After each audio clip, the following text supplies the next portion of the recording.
Assalamualaikum warahmatullahi wabarakatuh.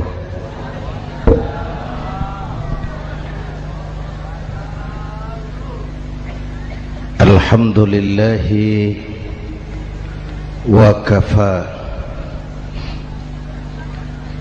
wassalatu wassalamu ala Sayyidina Muhammadin al-Mustafa wa ala alihi wa ashabihi ahli sidki wal wafa, amma ba'd. Para ulama, para habaib, para masyayikh yang saya muliakan,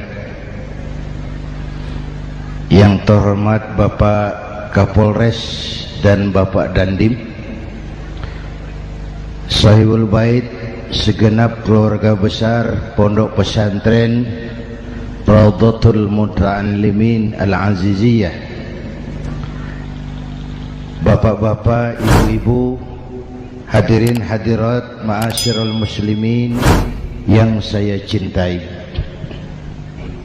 Saya bersyukur dapat menghadiri haflah Maulidin Nabiil Karim, dan saya bangga dan terharu dengan keberadaan Pondok Pesantren Raudhatul Muta'allimin Al-Aziziyah ini. Sekarang ini banyak orang bisa memberi contoh, tapi sedikit orang bisa menjadi contoh. Memberi contoh itu mudah, tapi menjadi contoh itu yang sulit. Oleh karena itu, pada kesempatan ini kita ingin mengambil contoh bagaimana Rasul melaksanakan perjuangan. Apa modal utamanya? Saya sampaikan 3 sajalah, mudah-mudahan selesai 10 menit. Yang pertama, modal utama perjuangan baginda Rasul adalah akhlakul karimah. Memperbaiki akhlak dengan akhlak. Oleh karena itu, Suramadu sudah selesai. Dari dan ke Madura jadi lebih mudah. Bahkan Madura akan jadi daerah industri. Tetapi yang kita ingin, Madura tetaplah Madura. Akhlak tidak boleh berubah. Zaman boleh berubah, akhlak tidak. Masa boleh berganti, tapi keyakinan tidak boleh mati. Nah, soalnya adalah kepada siapa kita harus berakhlak. Kita itu kan harus berakhlak kepada 2. Kita harus berakhlak pertama kepada Allah. Ini yang terpenting. 13 tahun Rasul berjuang di Mekah hanya memperbaiki akhlak kepada Allah, menanamkan tauhid, meluruskan akidah, membangun keyakinan. 13 tahun di Mekah itu, dengan perhitungan kalau fondasi kuat, bangunan aman. Kalau fondasi melenceng, bangunan bengkok. Kalau fondasi rapuh, bangunan runtuh. Bangunan bagaimana fondasinya? Orang hidup bagaimana imannya? Kekuasaan dan jabatan baru ada manfaatnya kalau dipegang tangan orang beriman. Kalau tidak, yang muncul Fir'aun. Harta baru terasa manfaatnya kalau dipegang tangan orang beriman. Itulah sebabnya bangsa kita ini bukan cuma perlu orang pintar, kita perlu orang benar. Bahkan di masyarakat lebih baik benar tidak terlalu pintar ketimbang pintar tapi tidak benar.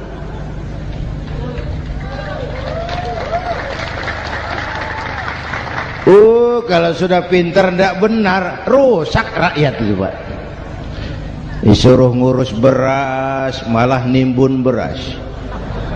Ya, disuruh ngurus laut jadi bajak laut. Disuruh ngurus hukum, bikin hukum seperti pisau, tajam ke bawah, tumpul ke atas. Kalau yang kecil salah, hukum cepat-cepat ditegakkan. Yang besar salah, diam pura-pura tidak mengerti. Itu yang melukai rasa keadilan.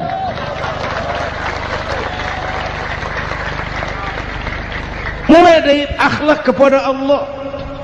Bagaimana cara berakhlak kepada Allah? Caranya dua. Pertama, jangan menyekutukannya dengan sesuatu pun. Yang kedua, jangan menyembah kecuali hanya kepadanya. Itu akhlak kepada Allah. Konsisten, disiplin.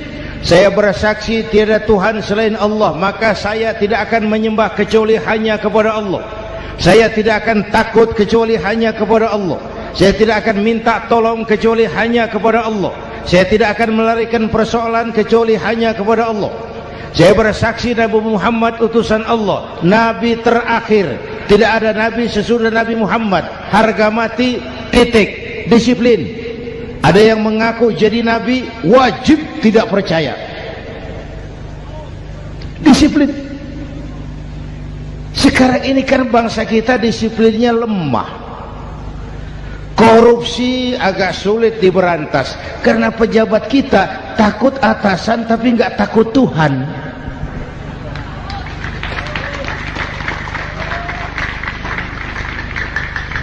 Itu sama dengan anak muda naik sepeda motor ngebut, lampu merah jalan terus, di stop sama polisi. Break. Iya Pak. Minggir. Siap. SIM ada Pak. SNK ada Pak. Tahu kau lampunya merah? Tahu Pak. Kenapa lewat terus? Saya nggak tahu, ada Bapak. Itu disiplin kita. Tenang bener jawabnya, kayak orang nggak salah itu.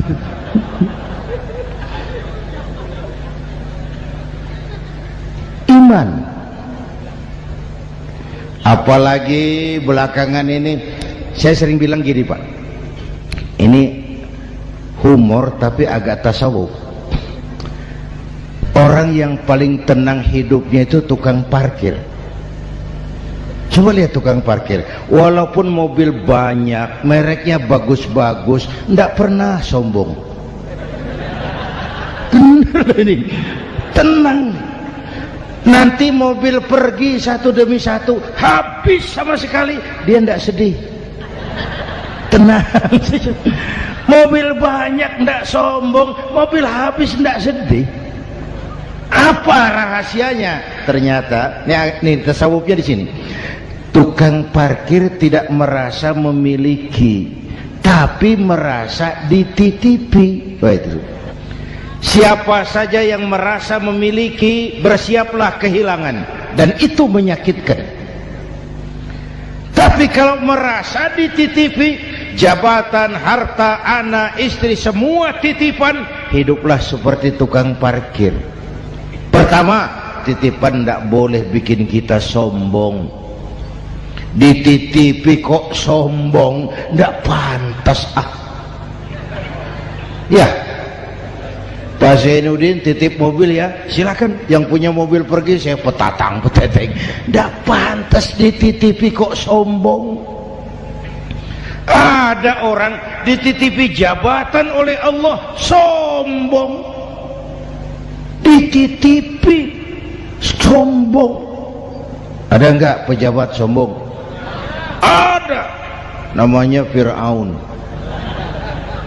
Itu pejabat-pejabat sombong anak buah Fir'aun semua. Dititipi harta oleh Allah, jadi orang kaya, sombong. Sama tetangga tidak mau kenal, orang lain kecil semua. Jalan tidak injak tanah. kuntilanak. Yang kedua penting, titipan harus dijaga baik-baik.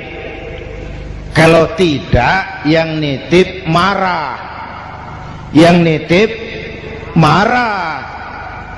Pak, titip sepeda motor, silakan. Waktu diambil sepeda motor, kaca spion pecah, knalpot hilang, bumper hancur. Marah enggak yang nitip? Marah. Saya kan titip, kenapa enggak dijaga baik-baik? Dititipi harta oleh Allah jadi orang kaya supaya bangun pesantren, bela yatim, santuni yang lemah. Pelitnya 17 setan. Yang nitip marah. Dititipi jabatan oleh Allah, isinya korupsi saja, yang nitip marah. Nah, saya mau kasih lihat sekarang. Allah titip Indonesia. Allah titip Indonesia. Hai rakyat, ini Indonesia, aku titip, kata Allah. Sebentar, ada meja mau naik. Silakan Mas. Iklan. Ya, terima kasih. Jangan disangka kalau disediakan air teh pidatonya jadi lama. Dekorasi ini kok. Sampai mana tadi? Hai rakyat, ini Indonesia, aku titip, kata Allah. Ini negara besar dan kaya. Titipan ini ditebus dengan keringat, air mata, darah, dan nyawa. Ini bedanya. Malaysia memang merdeka, tapi diberi Inggris. Singapura merdeka, diberi Inggris. Indonesia merdeka, keringat, air mata, darah, dan nyawa. Ini negara aku titip, kata Allah. Ini negara besar dan kaya. Buminya subur. Di atas perut buminya segala tanaman hidup. Di bawah perut buminya ada gas, minyak, batu bara. Lautnya kaya, hutannya kaya. Kekayaan negeri ini harus digunakan bagi sebesar-besar kemakmuran rakyat. Itu amanat konstitusi. Disalahgunakan, dikorupsi, yang nitip marah. Yang nitip marah.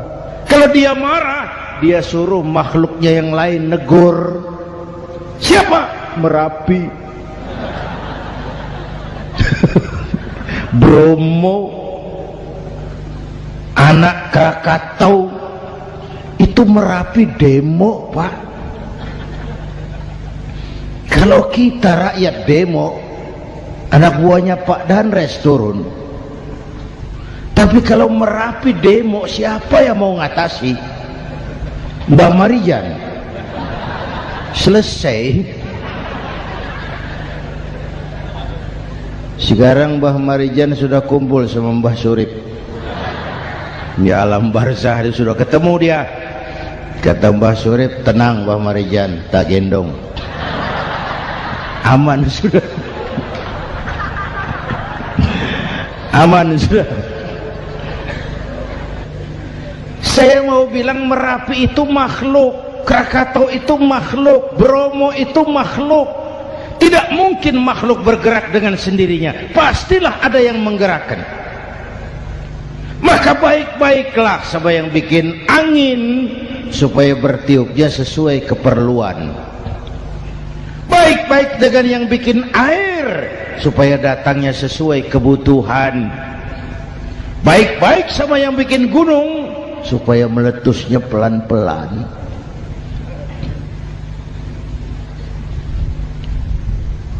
Bapak Ibu hadirin yang saya hormati, menjaga titipan. Jangan menyembah kecuali hanya kepadanya. Jangan menyekutukannya dengan sesuatu pun. Ayo, saya ngobrol kita. Bapak Ibu hadirin yang hadir di sini ini, kita ini semua hamba Allah apa bukan? Hamba Allah. Kata siapa? Kata kita. Kalau kata kita namanya ngaku. Ngaku itu boleh dan murah. Apa diakui? Kita belum tahu. Ya, kan baru kata kita itu. Dan tidak otomatis kalau kita bilang, saya ini hambamu ya Allah, lalu Allah jawab, iya ya. Tidak, wong itu kan kata kita.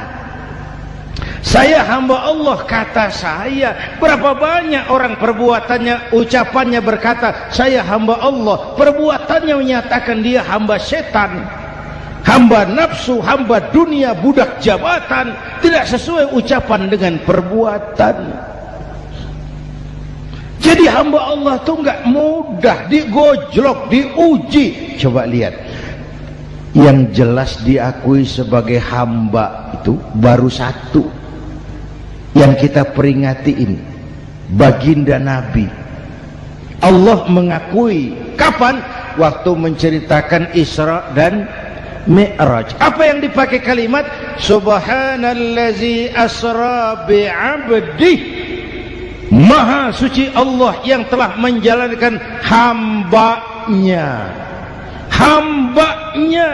Muhammad itu hambaku, aku jalankan dia. Allah mengakui.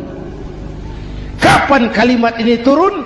Setelah Nabi digojlok, ditempa, digembleng, diuji, difitnah, dicaci maki, dilontari kotoran unta, sahabat-sahabatnya dibantai. Lolos, Muhammad betul-betul hambaku. Ayo Isra Muhammad. Subhanallazi asra bi'abdi, hambaku. Jadi kalau mau jadi hamba Allah ya diuji, digojlok, digembleng. Nah, mari kita lihat kehambaan baginda Nabi. Orang yang paling bersih hatinya Rasulullah. Orang yang paling baik akhlaknya Rasulullah. Orang yang dosanya sudah mendapat jaminan ampun Rasulullah. Tapi Rasulullah kalau sholat malam bengkak kakinya karena rajin sujud. Hati bersih, akhlak terbaik, dosa sudah diampuni. Tapi kalau sholat malam kakinya bengkak karena rajin sujud. Saya tahu di sini juga banyak yang kakinya bengkak.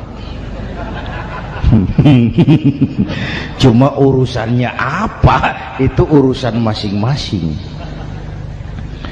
Pada tingkat seperti itu Rasulullah, saya perlu Allah, saya perlu Allah, saya perlu Allah. Yang 100 tahun kita bangun selesai oleh gempa 3 menit. Ya, yang 100 tahun kita bangun ternyata selesai oleh gempa 3 menit. Kita perlu Allah,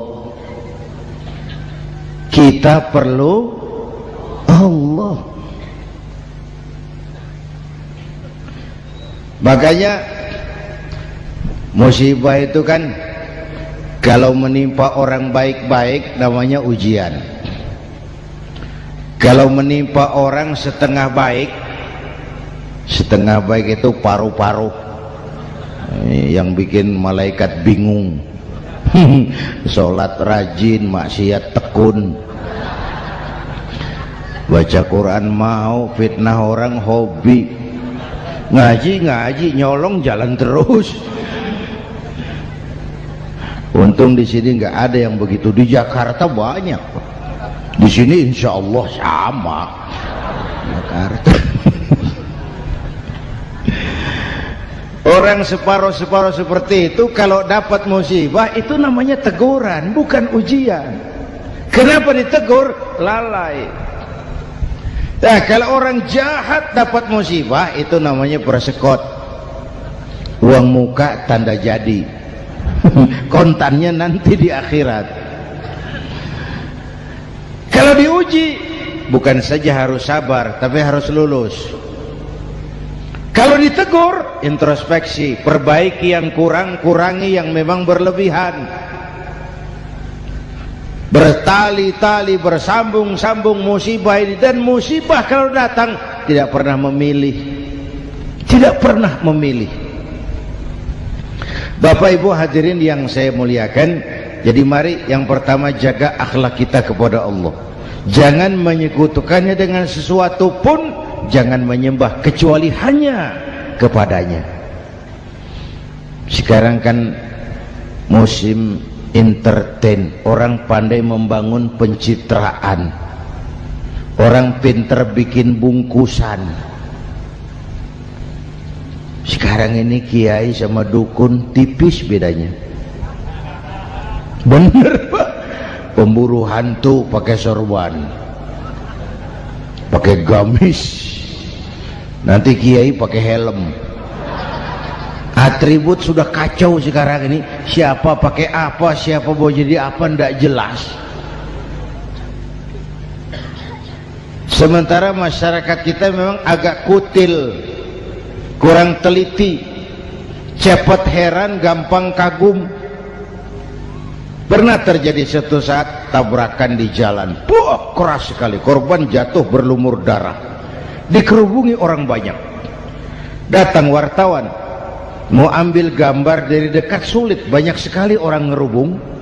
Dia cari akal, tolong saya dikasih jalan ke dekat korban.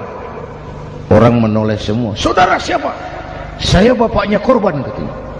Dia mengaku bapaknya korban. Ya orang minggir semua. Minggir, minggir, ada bapaknya korban. Orang minggir semua, dia maju ke depan korban. Sampai di depan korban pucat mukanya itu wartawan. Kenapa? Yang ketabrak anak monyet, Pak. Dia sudah ngaku bapaknya korban.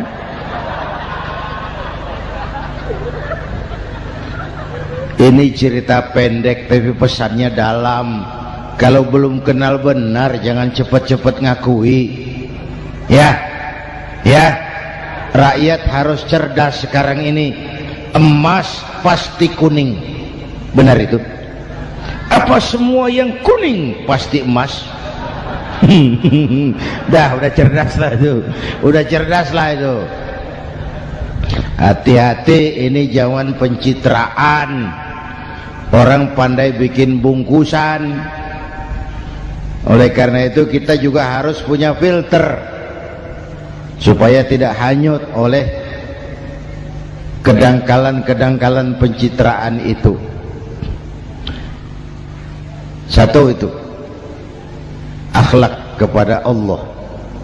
Yang kedua, kepada siapa kita berakhlak? Kepada sesama manusia.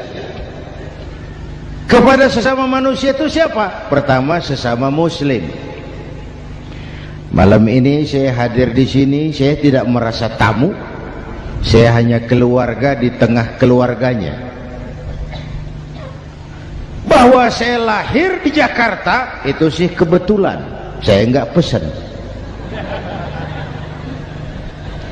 Yang kita tidak pesan jangan diributkan, kita enggak pesan. Warna kulit seperti ini kita enggak pesan. Dari suku apa lahir kita enggak pesan. Potongan seperti ini kita enggak pesan. Islam membebaskan manusia dari ras diskriminasi. Pada waktu yang bersamaan Islam mengangkat harkat, derajat, martabat kaum wanita. Ini kasihan dari tadi nggak diajak ngomong nih. Pada waktu yang bersamaan Islam mengangkat harkat, derajat, martabat kaum wanita. Ibu-ibu mestinya lebih terima kasih sama Rasulullah. Sebelum Rasulullah datang, nasib perempuan menyedihkan, dilecehkan, harganya murah. Sebelum Rasulullah datang, murah. Sebelum Rasulullah datang, murah. Coba lihat wanita sebelum Islam, sedih, dilahirkan hanya untuk melahirkan, alat pemuas nafsu. Kalaupun berperan, peranannya cuma segitiga. Dapur, sumur, kasur. Kasur, sumur, dapur. Putar-putar di situ saja. Tidak usah di Arab, dunia. Di Jawa, raja-raja Jawa sebelum kenal Islam seenaknya ngumpuli perempuan kan, selirnya yang 30, 50. Sultan-sultan di Turki piara harem ratusan orang perempuan. Kaisar terakhir dinasti Ming Cina bangun istana 1000 kamar, istrinya 1000. Innalillahi wa inna. Itu saya coba pikir, raja kalau istrinya 1000, kapan pakai kolor itu raja?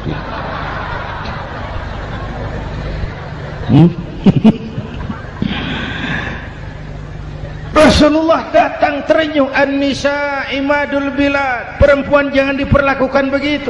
Perempuan tiang negara. Kalau baik perempuan, baik negara. Kalau rusak perempuan, hancur negara.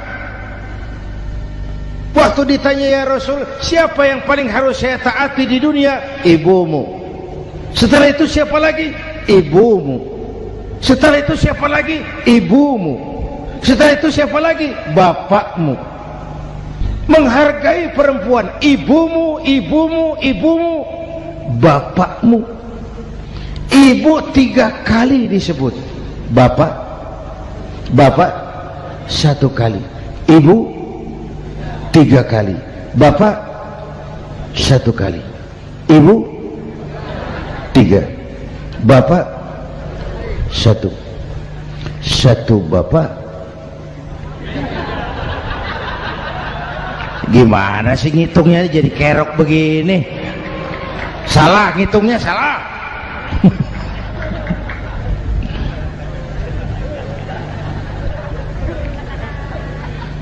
Lalu dicairkan kehidupan kemasyarakatan di masjid. Masya Allah, masjid itu pendidikan demokrasi betul. Pertama, siapapun masuk masjid copot sandal, buka sepatu. Benar itu? Ini masyarakat yang mau kita bangun. Tidak ada warga negara kelas 1, semua sama. Lurah masuk masjid buka sepatu, rah. Camat masuk masjid buka sepatu, mat. Gubernur masuk masjid buka sepatu, Nur. Nikmatnya masyarakat masjid. Nikmatnya masyarakat masjid. Coba binatang saja harganya tidak sama toh. Sapi yang mahal, yang gemuk, betul? Karena harga sapi pada dagingnya. Makin gemuk sapi, makin mahal harganya. Tapi ada burung perkutut lebih mahal dari sapi, padahal dagingnya sedikit, betul. Kenapa harganya lebih mahal dari sapi? Harga perkutut suaranya. Di mana harga manusia? Yang paling gemuk silahkan bersaing dengan sapi. Maaf.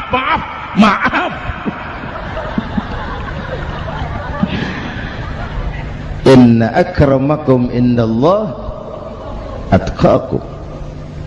Masyarakat masjid sudah copot sandal, buka sepatu, sudah masuk ke dalam sholat berjamaah. Kalau sudah ke dalam sholat berjamaah, tidak pernah kita usil dari mana orang datang. Yang penting kemana dia menghadap. Itu masyarakat masjid. Dari mana kamu? Dari kidul, Pak, madhab ngulon. Kamu dari mana? Dari lor, Pak, madhab ngulon. Kamu dari mana? Dari kulon, madhab ngulon juga. Ini kan konsep bineka tunggal ika. Dari manapun orang datang, apapun warna kulitnya, dari suku apapun ia dilahirkan, kalau akidahnya sama, itu saudara kita. Lalu sholat berjamaah. Apa itu? Hidup bermasyarakat, berbangsa dan bernegara. Harus ada imam, harus ada makmum. Kenapa? Ini saya harus agak hati-hati ya, pakai sarung angin ini. Apa tadi ngomong apa saya? Sholat berjamaah, bermasyarakat, berbangsa dan bernegara. Ada imam, ada makmum. Siapa makmum? Kita ini rakyat. Siapa imam? Para pemimpin negara. Apa bedanya? Imam harus dipilih. Makmum nggak usah. Coba baca kitab fikih yang setebal apapun, nggak ada bab pemilihan makmum. Nggak usah, makmum nggak usah dipilih. Orang buta boleh jadi makmum, orang bisu boleh jadi makmum, tukang mabuk boleh jadi makmum, tapi tidak tiap orang boleh jadi imam. Imam harus dipilih. Siapa yang jadi imam? Pertama, a'lamuhum, orang yang paling alim di kampungmu angkat jadi imam. Yang paling alim, bukan yang paling tua. Yang paling alim, tahu urusan, punya konsep, punya visi dan misi, mengerti negara ini mesti dibawa kemana, jalan keluarnya apa, angkat jadi imam. Pak, ada dua orang Pak, alimnya sama, yang mana yang dipilih? Kalau ada dua orang alimnya sama, kata Nabi, afsahuhum, yang lebih fasih lidahnya. Apa artinya fasih? Nyambung sama rakyat, tahu apa yang dimaui rakyat, nyambung. Tidak sah orang fasih bermakmum kepada imam cedal.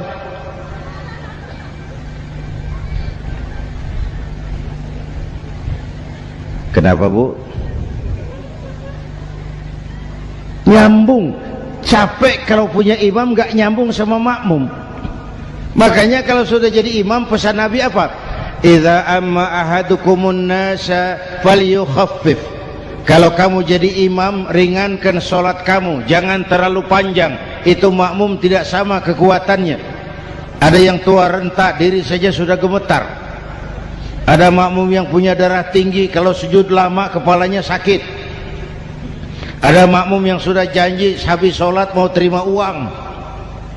Jangan kalau sudah jadi imam di kota, sholat isya berjamaah, rakaat pertama selesai Fatihah, Yasin, bubar makmum itu. Jadi imam jangan terlalu lama. Kayak Husni Mubarak tuh, kelamaan jadi imam, 30 tahun, rakyat capek.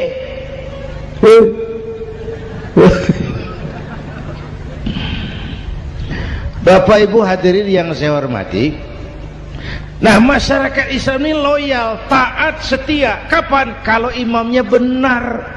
Imam takbir, makmum takbir, imam ruku', makmum ruku', imam i'tidal, makmum i'tidal, imam sujud, makmum sujud. Tapi masyarakat Islam tidak buta. Imam keliru, makmum wajib menegur. Ya, bagaimana negurnya? Mestinya ruku', imam sujud. Wah, keliru ini. Subhanallah, kan gitu. Itu aturan main. Tidak boleh imam keliru, makmum emosi, main pegang, mam, hoi salah, hoi, kacau sholat.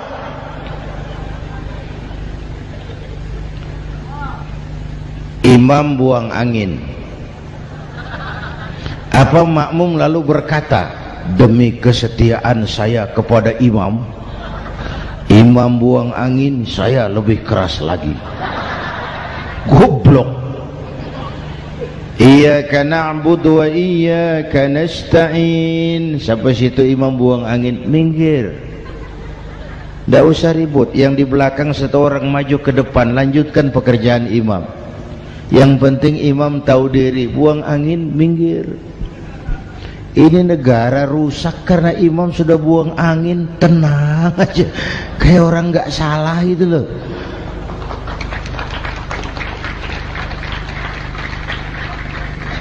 Selesai sholat dikasih tahu, imam tadi buang angin ya sedikit. Apa kalau nggak sedikit lalu nggak rusak sholat itu? Nah, dalam berjaga akhlak kepada sesama, ayo kita jaga kesatuan, persatuan, kerukunan, kekompakan. Ini pesantren Raudhatul Muta'allimin Al-Aziziyah, ini aset kita. Keberadaannya, pengembangannya, kelangsungannya bukan sekedar tanggung jawab pengurusnya, tanggung jawab kita sesuai dengan bidang dan kemampuan masing-masing. Yang punya jabatan bantu dengan wewenangnya, yang punya harta bantu dengan uangnya, yang punya tenaga bantu dengan tenaganya, yang bisa doa bantu dengan doanya, yang tidak bisa apa-apa bantu dengan diam. Diam saja lumayan loh itu membantu. Bapak Ibu hadirin yang saya hormati, saya ingat almarhum Panglima Besar Sudirman pernah bilang, kamu itu kalau mau menang harus kuat, kalau mau kuat harus bersatu, kalau mau bersatu hidupkan semangat silaturahmi. Mau menang harus kuat, mau kuat harus bersatu, mau bersatu hidupkan silaturahmi. Bapak Ibu hadirin, rukun antar umat seagama. Beda pendapat boleh, marah jangan. Kalau di Jakarta kan sekarang lagi musim apa itu wahabi yang bid'ah, sedikit bid'ah itu. Saya sih bilang yang suka tahlil bagus, terusin. Yang nggak suka tahlil nggak apa-apa, tapi jangan mencaci maki yang suka tahlil. Yang mabuk masih banyak kok yang tahlil dicaci maki. Kita nih seperti orang kurang kerjaan. Waktu guru saya Hadratul Mukarram Ki Haji Dr. Idham Khalid wafat, saya ajak orang baca Fatihah. Selesai, saya lagi duduk di belakang, seorang pengusaha nemui saya, Kiai, kenapa? Saya coba ingin kepastian. Apa? Orang yang sudah mati dibacakan Fatihah itu, apa pahalanya sampai? Saya bilang gini, Mas, kamu kalau nggak percaya mati aja dulu. Saya bacain Fatihah, tunggu di sono. Kalau nggak nyampe balik lagi nggak apa-apa.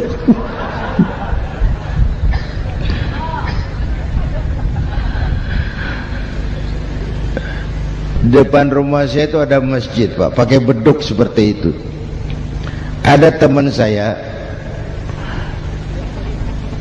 Kiai, pakai beduk masjidnya. Iya pakai. Kan Rasulullah tidak pakai. Tidak memang. Bid'ah tuh. Oh, siapa bilang? Beduk itu bukan agama, itu budaya, tanda masuk waktu. Bukan manggil orang sholat. Manggil orang sholat pakai azan. Tanda masuk waktu, itu hebatnya Wali Songo, pakai beduk. Kalau nggak mau pakai beduk boleh, teriak-teriak juga boleh. Maghrib, maghrib, boleh. Tapi Wali Songo kan bijaksana, pakai beduk saja, sekali pukul satu desa dengar. Itu bijaksananya dakwah Wali Songo. Kalau beduk dianggap bid'ah, miskin kita. Itu budaya. Seperti sepeda motor, itu budaya. Kalau nggak mau pakai beduk boleh, teriak-teriak juga boleh. Maghrib, maghrib, boleh. Tapi Wali Songo kan bijaksana, pakai beduk saja, sekali pukul satu desa dengar. Itu bijaksananya dakwah Wali Songo. Kalau beduk dianggap bid'ah, miskin kita. Itu budaya. Seperti sepeda motor, itu budaya. Kalau beduk dia nggak bid'ah, sepeda motor bid'ah tuh. Rasulullah nggak pakai, jual, beliin unta.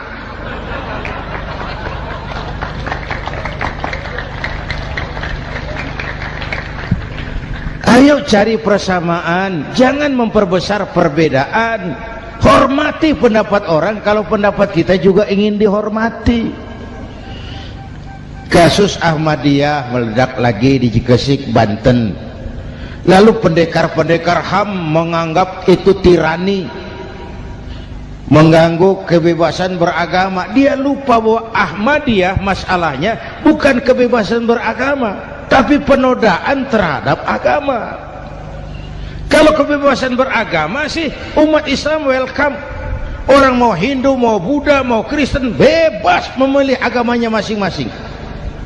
Tapi ini kan Ahmadiyah lain, ngakunya Islam tapi ada nabi lagi sesudah Nabi Muhammad, namanya Mirza Ghulam Ahmad, asal dari India. Saudara hadirin yang saya hormati, ini yang prinsip penodaan terhadap agama. Kalau nggak ngaku Islam nggak masalah.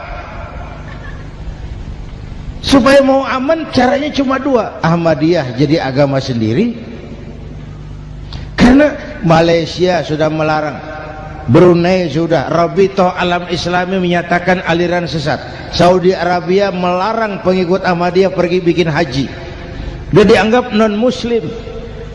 Cuma memang pemerintah kita nggak tegas. Kalau dari dulu dinyatakan dilarang, nggak akan ada lagi kasus-kasus seperti itu.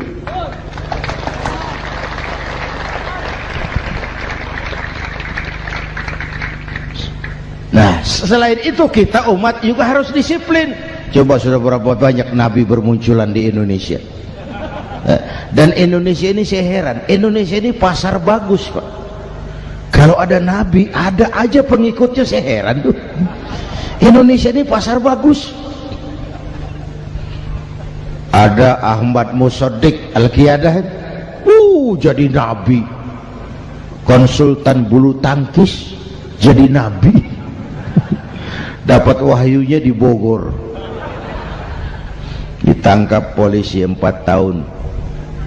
Muncul lagi di Bandung, namanya Sayuti, tukang cukur, ngaku dapat wahyu jadi nabi, ditangkap polisi lagi 2 tahun. Di Malang Ustadz Roy, ya sebenarnya petinju, dia masuk Islam, mu'alaf, belajar Islam tidak pakai guru, diutak-atik ayat Quran. Sholat kita harus mengerti artinya, maka sholat boleh pakai bahasa masing-masing. Ramai masjid, 2 tahun penjara. Di Jakarta muncul lagi Lia Edan, ngaku Jibril, ditangkap juga oleh polisi. Kita salut sama polisi kita lah, bukan cuma teroris, Jibril ditangkap. Pak Kapolres. Saya bilang sama teman-teman polisi, untung dia ngaku Jibril, Pak. Coba kalau dia ngaku Israel, lebih gawat itu.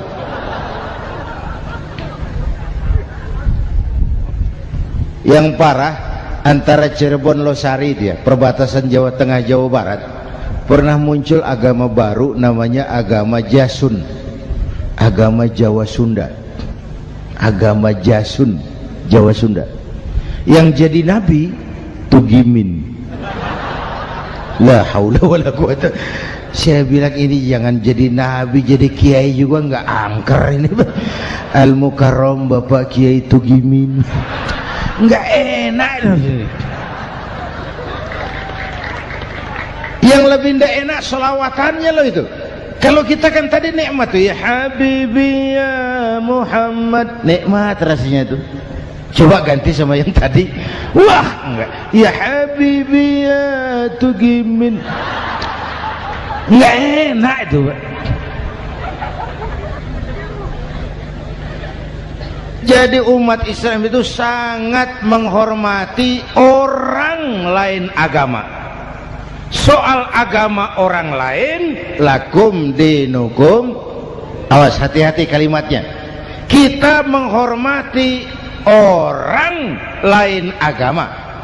Soal agama orang lain, lakum dinukum,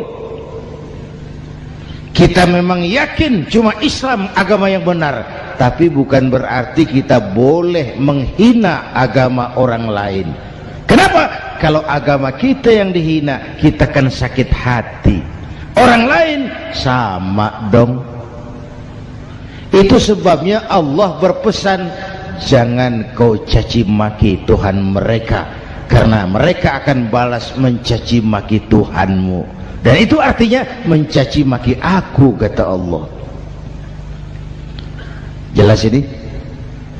Jelas? Justru karena umat Islam mayoritas di Indonesia, maka kerukunan antar umat beragama terjaga dengan baik.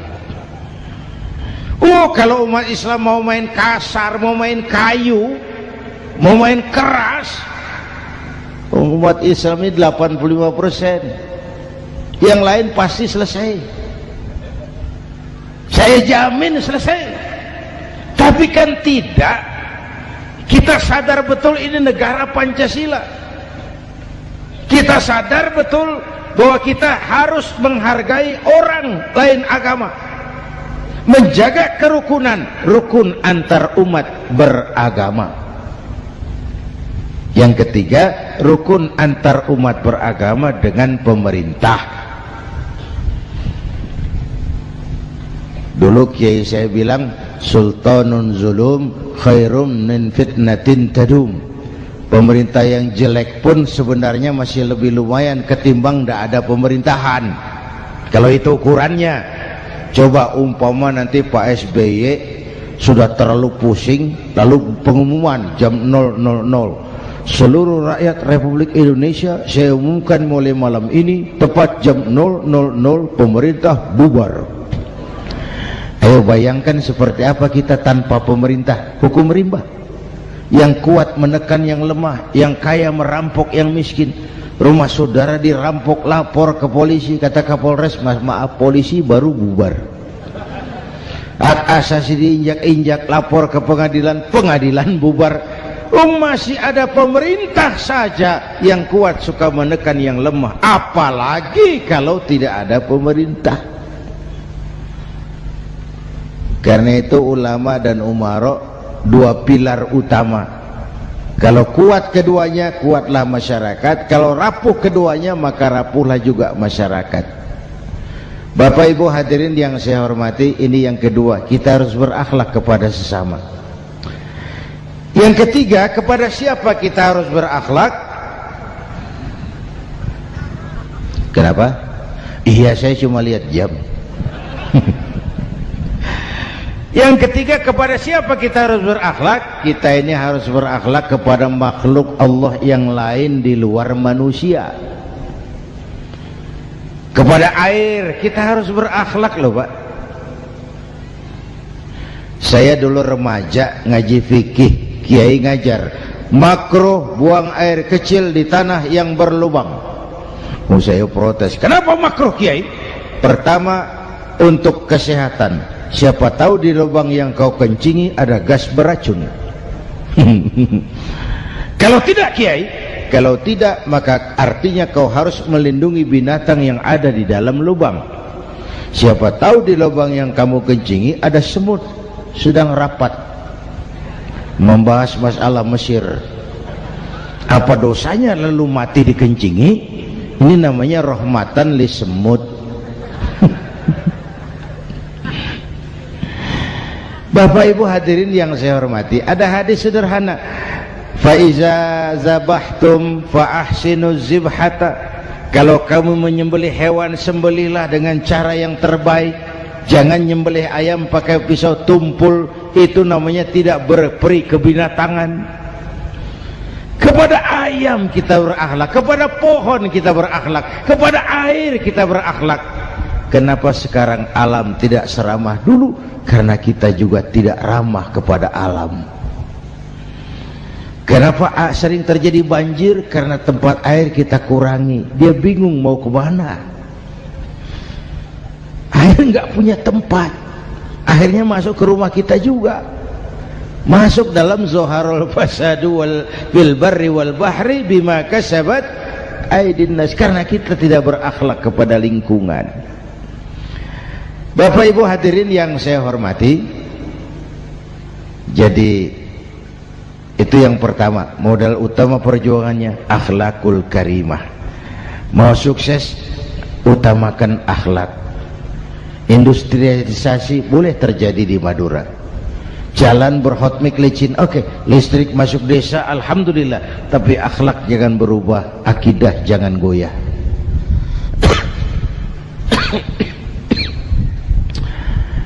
Teknologi tidak bahaya, yang bahaya orang yang menggunakannya. Wayang itu yang namanya cepot itu bisa selawat badar kalau yang megang Anom Suroto. Cepot bisa selawat badar kalau yang megang Anom Suroto. Wayang bagaimana dalangnya, teknologi bagaimana orang yang menggunakannya. Satu. Yang kedua, yang kita contoh dari baginda Rasul, beliau itu sejak kecil tidak dimanjakan, Pak. Lahir ke dunia tidak sempat melihat wajah bapak. Umur 6 tahun ditinggal ibu. Umur 9 tahun ngembala kambing, berniaga ke Syam. Syam itu Syria sekarang. Umur 9 tahun bisnis lintas negara dari Saudi ke Syria. Remaja tidak dimanjakan, kerja keras, peras keringat, banting tulang, tidak ada pekerjaan halal yang hina.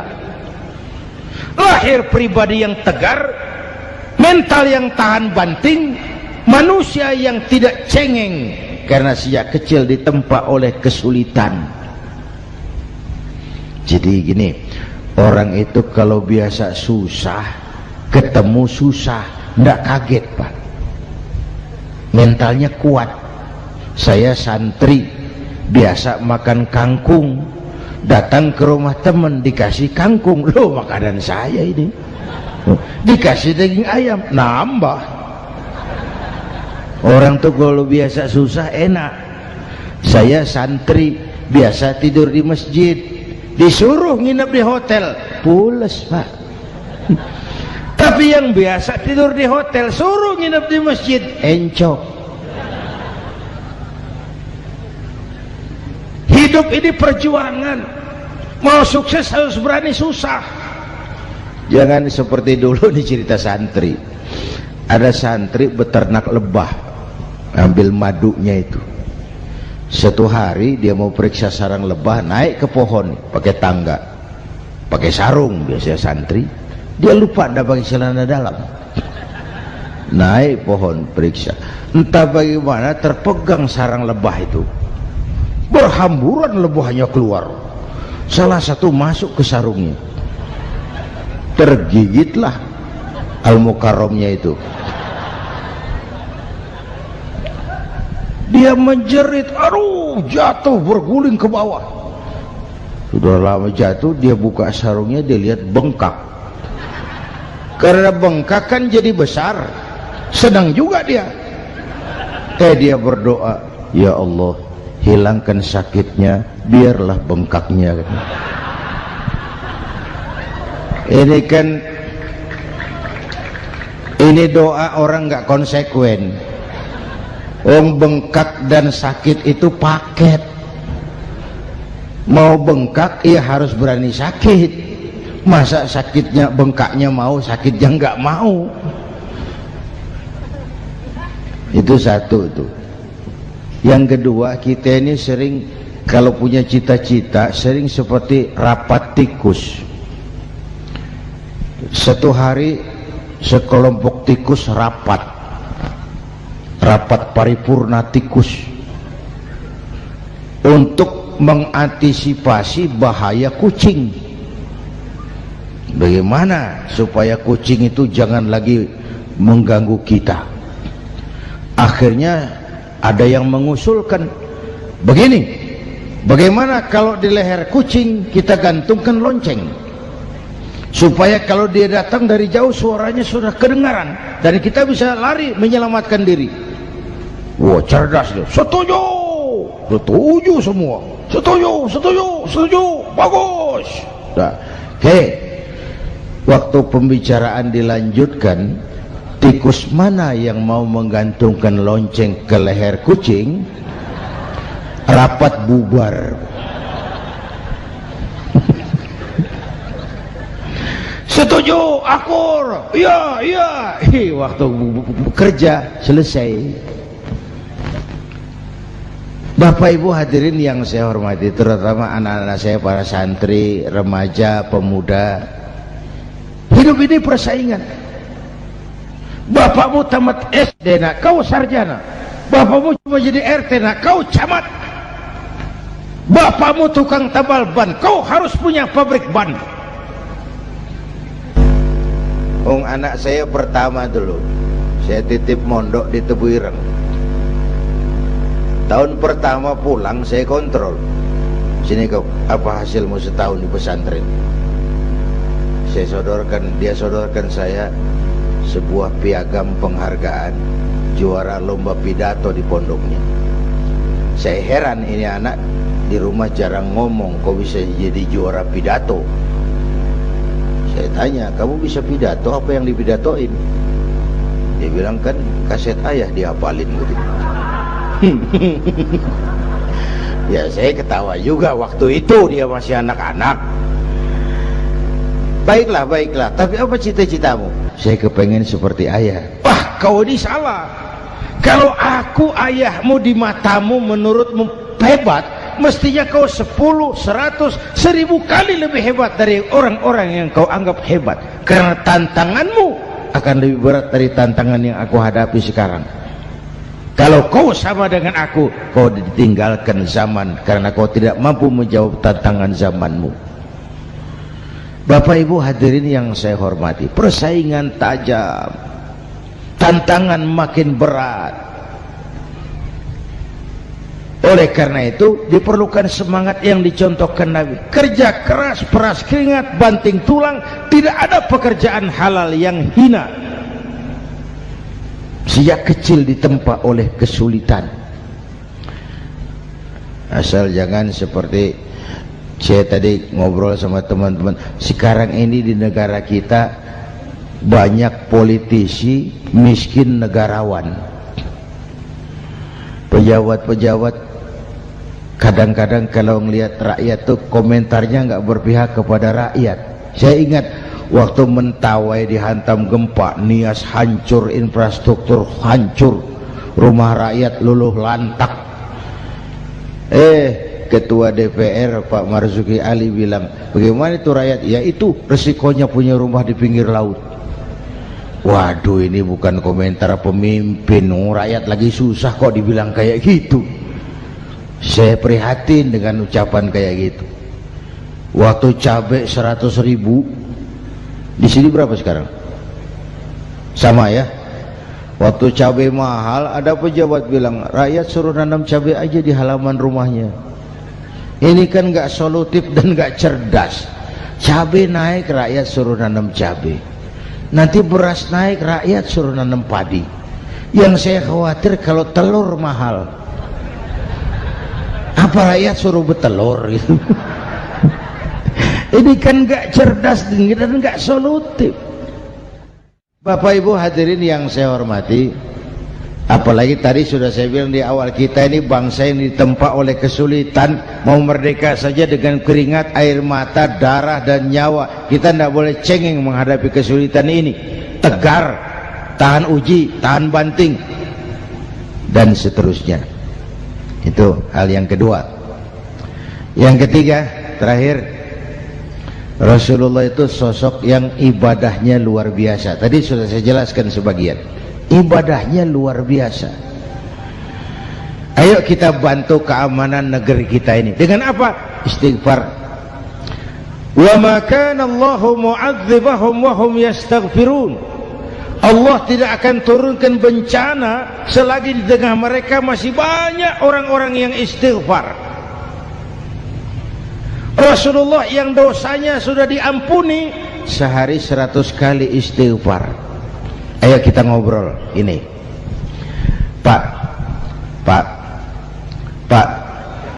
saya ini Zainuddin ini, kalau mengharap masuk surga dengan amal yang saya kerjakan sendiri, rasa-rasanya tipis harapan.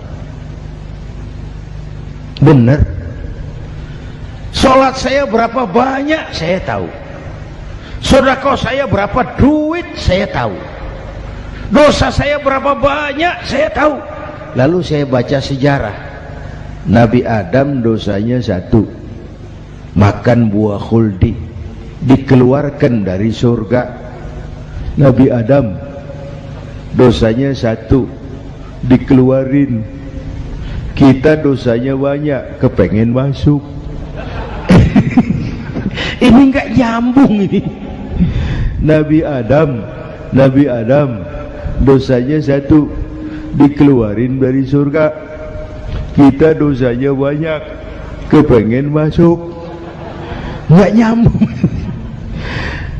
Apa yang bikin saya besar hati?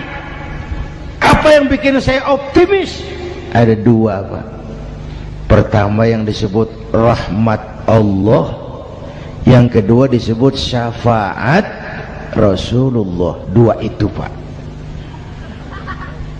Oh, kalau kita ini insya Allah nanti sampai ke surga, amin, amin.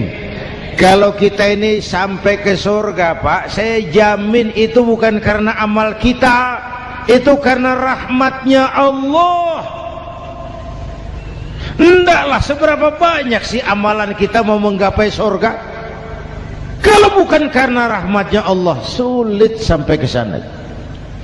Manusia, dosamu besar, tapi lihat rahmatku lebih besar. Manusia, salahmu banyak, tapi ampunanku lebih banyak. Kau nangis di hadapanku, aku senyum melihatmu. Kau berjalan menujuku, aku berlari menyambutmu. Istighfarnya sehari 100. Lalu ada hadis qudsi, inni la ahammu bi'adzabi ibadi. Kadang-kadang aku pengen turunkan azab, bencana kepada manusia, tapi ketika aku melihat 3 perkara, murkaku surut, bencana aku tarik kembali. Coba perhatikan hadis qudsi ini. Allah mau marah hendak jadi, bencana ditarik, musibah diangkat. Kenapa? Ada yang meredam murka Allah. Allah enggak jadi marah. Siapa? Pertama, suyukhan rukka. Aku lihat orang-orang tua tengah malam sujud sambil berlinang air mata, nangis di hadapan Allah. Itu kita hutang jasa loh, Pak, sama orang-orang yang tengah malam sujud nangis di hadapan Allah. Lihat yang begitu Allah tidak jadi marah.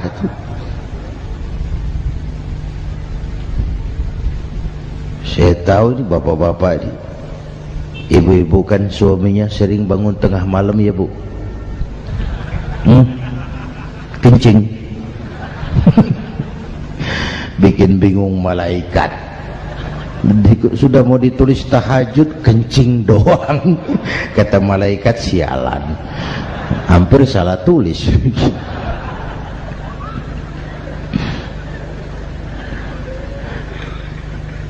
Aku lihat orang tua tengah malam sujud sambil berlinang air mata. Lalu aku lihat bayi-bayi tanpa dosa masih menyusu, sibyanan rudda. Bayi-bayi tanpa dosa masih menyusu, suci bersih, belum ternoda. Wa bahaiman rutta. Dan aku lihat binatang ternak melata mencari makan, kambing mudah cari rumput, alam terjaga keasriannya. Bagaimana bencana enggak mau nambah? Kita mengamalkan hadisnya juga terbalik. Yang diminta itu orang tua tengah malam sujud, bayi tanpa dosa nyusu. Sekarang bayi tanpa dosa dibuang ke tempat sampah gara-gara orang tua tengah malam nyusu. Terbalik namanya. Yang diminta itu orang tua tengah malam sujud, bayi tanpa dosa nyusu. Ini bayi tanpa dosa dibuang ke tempat sampah gara-gara orang tua tengah malam.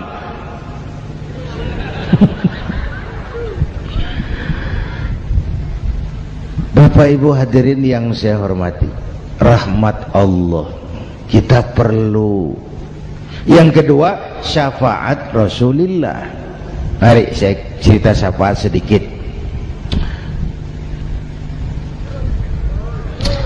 Ini sudah jam 00 lewat 5 menit ya. Ini kalau hitungan Indonesia ini sudah ganti hari, Pak. Jadi inilah ceramah terpanjang di dunia. Bayangkan saya pidato dari hari Selasa sampai hari Rabu.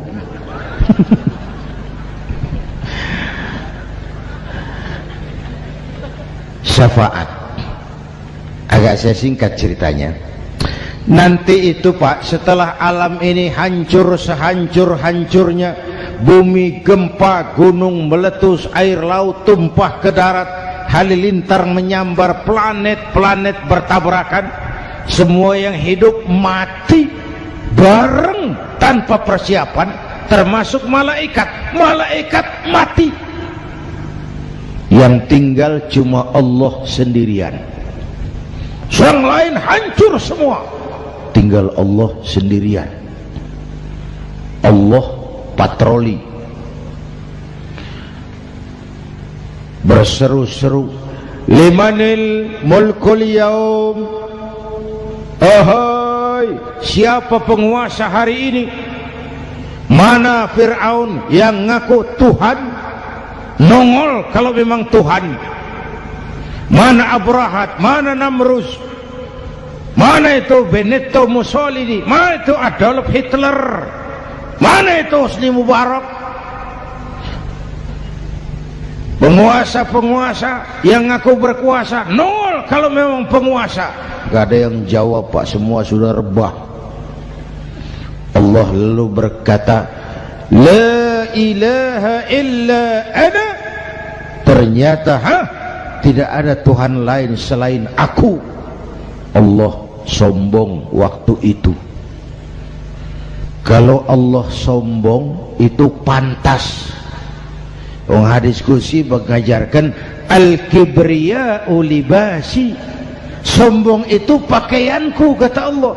Cuma aku yang pantas pakai, kamu manusia nggak pantas.